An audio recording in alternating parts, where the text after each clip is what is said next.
అంటే సినిమా ఇంకా ఇక్కడికి వెళ్ళిపోయింది. సో చాలా బాగుందన్న. కిస్కి సాంగ్ మీరు వినలే, మీరు మైండ్ పెట్టి వినండి. కిస్కి సాంగ్ ఎట్లా ఉందంటే నిజంగా దెబ్బలు పడతారు నీకు. ఇట్లాంటి సాంగ్ ఎప్పుడు రాలేదన్న, ఇట్లాంటి సాంగ్ ఎప్పుడు ఇవ్వలేదు.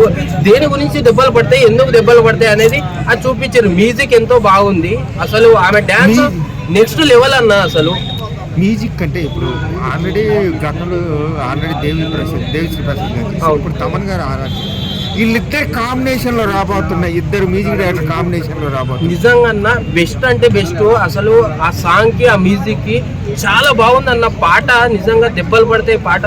ఈసారి అసలు ఎప్పుడు రాలేదు ఇట్లాంటి సాంగ్ చూడడం మొదటిసారి. ఒక ట్రెండ్ ని సృష్టిస్తాం మేము, అసలు ఒక ట్రెండ్ ని సృష్టిస్తాం కానీ ట్రెండ్ ఫాలో కారు వీళ్ళు. ట్రెండ్ ని సృష్టిస్తాడు అల్లు అర్జున్ అన్న, ఇట్లా తగ్గేదేలే అని ఇట్లాంటి సృష్టిస్తున్నారు. సో దెబ్బలు పడతాయి అని ఇట్లాంటివి ఒక సృష్టిస్తున్నారు కానీ ట్రెండ్ ని ఫాలో కారు. ట్రెండ్ సృష్టిస్తాడు అల్లు అర్జున్ అన్న. అట్లాంటి సాంగ్ ఏదైతే ఆల్రెడీ పుష్ప 1 లో ఆల్రెడీ ఊ అంటావా మామ ఉలికి పడితే మంచి హిట్. అదే విధంగా సమంతతో మంచి ఇది వచ్చింది.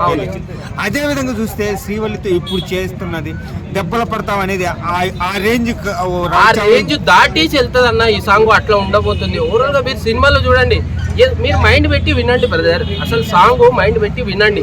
ఎందు గురించి దెబ్బలు పడతాయి, దేనికి దెబ్బలు పడతాయి, ఆ సాంగ్ ఎట్లా ఉంది, ఆమె డ్యాన్స్ ఎట్లా ఉంది, ఆమె మ్యూజిక్ ఎట్లా ఉంది. అసలు అది చూడక ముందుకే సాంగ్ బాగాలేదు, హట్ అయిపోయినాయి, మట్టి అయిపోయినా, ఎందుకు ఇవన్నీ? సాంగ్ ఎంత బాగుంది. ఇట్లాంటి సాంగ్ మనకు రాలేదు ఎప్పుడు. ఇంత మంచి సాంగ్ ని మీరు ఆల్రెడీ మనం చూసుకోవచ్చు. ఆల్రెడీ ఇద్దరు కాంబినేషన్ ఏదైతే సుకుమారు అల్లు అర్జున్ కాంబినేషన్ ఆల్రెడీ గతంలో ఆర్య 2 వచ్చింది. ఆర్య మంచి హిట్, సూపర్ డూపర్ హిట్ అయింది. కెరియర్ లోనే ఒక మైల్ రాయిగా మళ్ళీ. అదేవిధంగా ఆర్య 2 చూస్తే మళ్ళీ అంత అనుకున్న రేంజ్ లో రాలేకపోయింది, ఎక్స్పెక్టేషన్ తట్టుకోలేకపోయింది. ఆ గోవాకి ఇది కూడా పుష్ప 2 కూడా చెందొచ్చే అవకాశం ఉంది. అవకాశం అంటే ఉందన్న. సాంగ్ ఓవరాల్ గా మీరు సరిగ్గా విన్నారో లేదో వీళ్ళు, కానీ సాంగ్ గురించి సినిమా గురించి సినిమా ఓవరాల్ గా నిజంగా పెద్ద ల్యాగ్ ఇచ్చారన్న. 3 hours 20 minutes అసలు సినిమా తీయడం అంటే ఎవరు తీసినో లేదో కానీ అల్లు అర్జున్ అన్న సినిమా చాలా లాంగ్ ఇచ్చిండ్రు. అసలు చూస్తుంటే ఇంకా చూడాలి అనిపిస్తుంటే అట్లాంటి గటప్స్ పెట్టారు. నిజంగా అరగుండు కొట్టడము, ఫైర్ కాదు, డబల్ ఫైర్ కాదు, ప్రపంచానికే ఫైర్ తెచ్చిండు. పార్టీ లేదా పుష్ప అంటే పుష్ప 2లో పార్టీ ఉంది, పుష్ప ప్రపంచంతో పార్టీ ఉంది పుష్ప. ఇట్లాంటివన్నీ ఇచ్చింది కన్నా. అసలు ఓవరాల్ గా ఓల్డ్లోనే అసలు బిగ్గెస్ట్ మూవీ అంటే పుష్ప 2. అసలు ఓల్డ్లోనే మొత్తం నడుస్తున్న టాపిక్ ఏదంటే పుష్ప 2నే. ఇదే నడుస్తుంది తప్పితే వేరేది ఏది నడుస్తుంది ఇక్కడ. ఓన్లీ ఎవరిని అడిగినా పుష్ప 2 తగ్గేదే లేదు పుష్ప ఈసారి.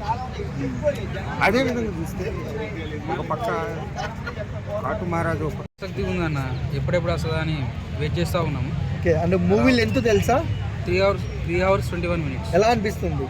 చాలా ఎగ్జైట్మెంట్, ఎప్పుడెప్పుడు చూడాలి, ఎప్పుడెప్పుడు వెళ్ళాలి, ఎప్పుడెప్పుడు వస్తుందా అని చాలా ఉంది. దాన్ని వెయిట్ చేయాలి, దాని గురించి అప్పుడు దగ్గర వెయిట్ చేయాలి. అన్ని అవర్స్ అంటే సీట్లో ఉపయోగం కూర్చుంటావా? మనం అభిమానం కాబట్టి అది 4 hours ఉన్నా కానీ ఉండాలి కంపల్సరీ. అది ఎలా అనిపిస్తున్నాయి అన్న? రిలీజ్ అయిన గ్లిమ్స్ అండ్ టీజర్స్ ఎలా అనిపిస్తుంది? చాలా బాగుంది, హైలైట్. అండ్ అల్లు అర్జున్ గారు ఏ లాంగ్వేజ్కి వెళ్ళినా బ్రహ్మరథం పడుతున్నారు అక్కడ ఉన్న ఆడియన్స్. ఎలా అనిపిస్తున్నారు? మన తెలంగాణలో చాలా అంటే ఇప్పుడు తెలంగాణ ఇప్పుడు తెలుగుదేశం మనం ఉన్నాం కదా, అక్కడ తమిళనాడు, కన్నడ వాళ్ళు మనలను లైక్ చేస్తారు, మన అల్లు అర్జున్ లైక్ చేస్తారు. ప్రతి హీరోస్ ఉన్నారు కానీ మన అల్లు అర్జున్కున్న ఫ్యాన్ బేస్ ఎవరికి లేదు అక్కడ. తమిళనాడులో అయితే ఇంకా చాలా ఎక్కువ ఉన్నారు. అది చాలా అంటే చాలా గర్వకారణం. వేరే లాంగ్వేజ్లో పెడితేనే ఈవెంట్స్ ఒక రేంజ్లో సక్సెస్ అయ్యాయి. తెలుగులో బీహార్లో చూసారు కదన్న మొన్న ఇలా. అవును, బీహార్ పాట్నా అందులో చూసి అర్థం చేసుకోవాలి మనం ఎట్లుందో ఆయన ఫ్యాన్ బేస్. ఫ్యాన్స్ అడగరా తెలుగులో పెట్టండి అని? ఫ్యాన్స్ అడగరా అంటే అది వాళ్ళకు ఉండాలన్నా. మనం అడుగు పెడతారన్న, వాళ్ళు గ్యారెంటీ పెడతారు. పెడితే ఎలా ఉంటుంది? ఫ్యాన్స్ ఎంతమంది వస్తారు? ఊహించలేము, అది ఊహించడం భయంకరంగా ఉంటుంది. అండ్ ఫస్ట్ డే ఎంత కలెక్షన్ రావచ్చు అన్న పుష్ప? 500-600 crores దాకా వస్తుంది. 1 word లో పుష్ప గురించి చెప్పమంటే ఏం చెప్తారు? చెప్పడానికి లేదు, ఎందుకంటే